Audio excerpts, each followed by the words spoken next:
आज हम लोग पढ़ने जा रहे हैं काउंटर करंट मैकेनिज्म किडनी का। इसको समझने से पहले कुछ की कॉन्सेप्ट आपको पता होने चाहिए।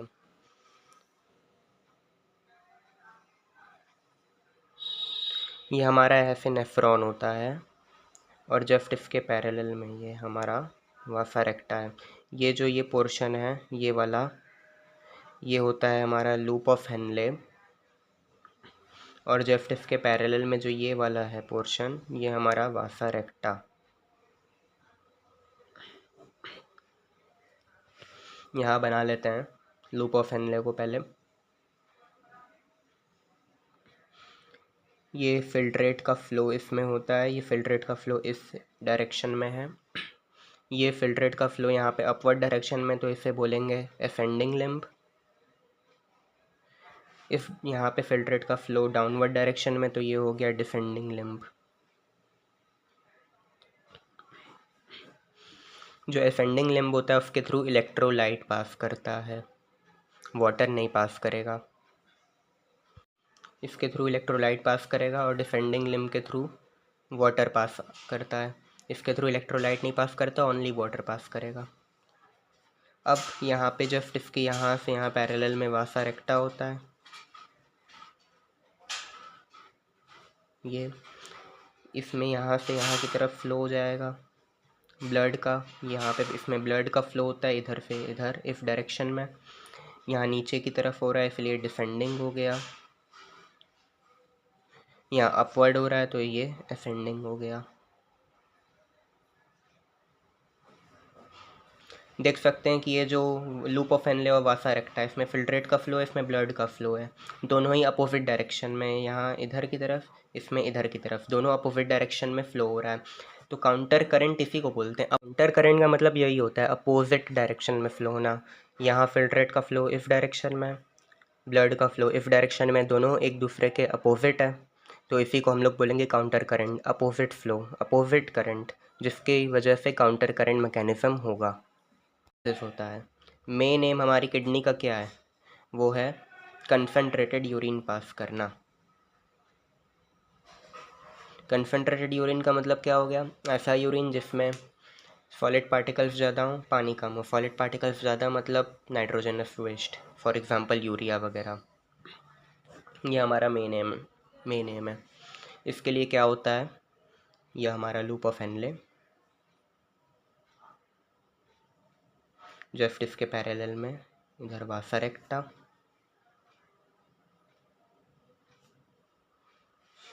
ये वासा रेक्टा हो गया, ये लूप ऑफ हेनले हो गया। यहाँ 300 ऑस्मोल, ये 1200 ऑस्मोल। ये जो 1200 और 300 ऑस्मोल लिखा है, इसका मतलब क्या है? इसका मतलब है ऑस्मोलैरिटी। ऑस्मोलैरिटी का मतलब सॉलिड पार्टिकल्स। जितना ज़्यादा यहाँ ऑस्मोलैरिटी होगी, यानी जितना ज़्यादा यहाँ सॉलिड पार्टिकल्स होंगे, उतना ज़्यादा कंसंट्रेशन ग्रेडियंट डेवलप होगा, जिसकी वजह से ये जो वाटर है ये बाहर की तरफ पास होगा। ये इस पूरे पोर्शन को हम लोग बोलते हैं मेडुलरी इंटरस्टिशियम।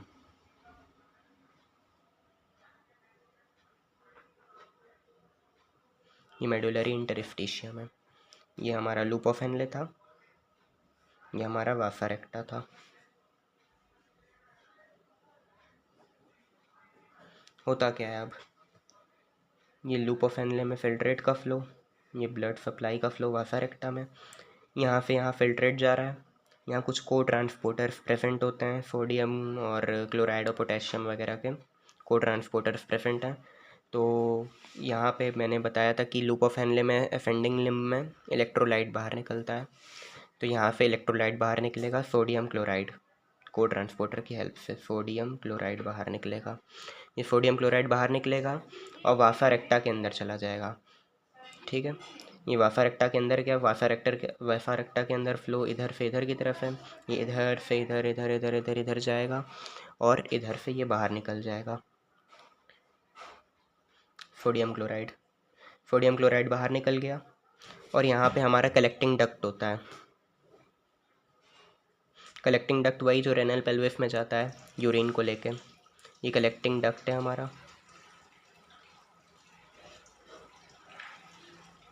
इसके थ्रू यूरिया बाहर निकलता है, थोड़ा सा ट्रेस अमाउंट में यूरिया बाहर निकलेगा।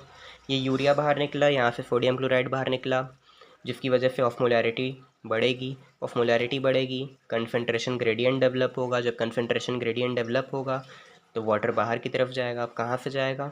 मैंने बताया था डिफेंडिंग लिम जो लूप ऑफ हेनले का होता है उसके थ्रू वाटर पास आउट करता है। तो यहाँ से वाटर बाहर निकलेगा। यहाँ एक्वापोरिन चैनल्स होते हैं, ये एक्वापोरिन है, इसके थ्रू वाटर बाहर निकल जाएगा। H2O वाटर बाहर निकला।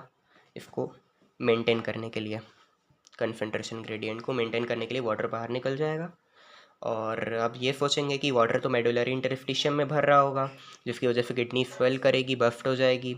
मगर ऐसा नहीं है। ये जो वाटर बाहर निकला इसको मेंटेन कर लिया, फिर उसके बाद ये इसके थ्रू अंदर चला जाएगा, यहाँ से अंदर, और यहाँ से अंदर जाके फिर ये बाहर निकल जाएगा। ये वफा रेक्टा के अंदर चला जाता है वाटर। तो हमारा जो मेन एम था कंसनट्रेटेड यूरिन पास करने का वो भी हमारा हो गया। यहाँ से वाटर बाहर निकल गया। अब यहाँ से जो हमारा जाएगा वो मेनली सॉलिड पार्टिकल्स जाएंगे, वाटर तो अब है नहीं। और ये जो यहाँ से जाके कलेक्टिंग डक्ट में चला जाएगा और फिर रेनल पेल्विस, फिर यूरेटर, यूरिनरी ब्लैडर वगैरह में जाके पास आउट हो जाएगा बाहर की तरफ। तो जो मेन एम था कंसनट्रेटेड यूरिन पास करने का हमारा हो गया कंप्लीट। यही होता है हमारा काउंटर करंट मैकेनिज़्म। तो अगर आपको समझ आया होगा तो इसे लाइक करिएगा और शेयर भी करिएगा। और अगर कोई भी डाउट्स होंगे तो उसको कमेंट्स में लिखिएगा, मैं आपको बताऊंगा। Thank you.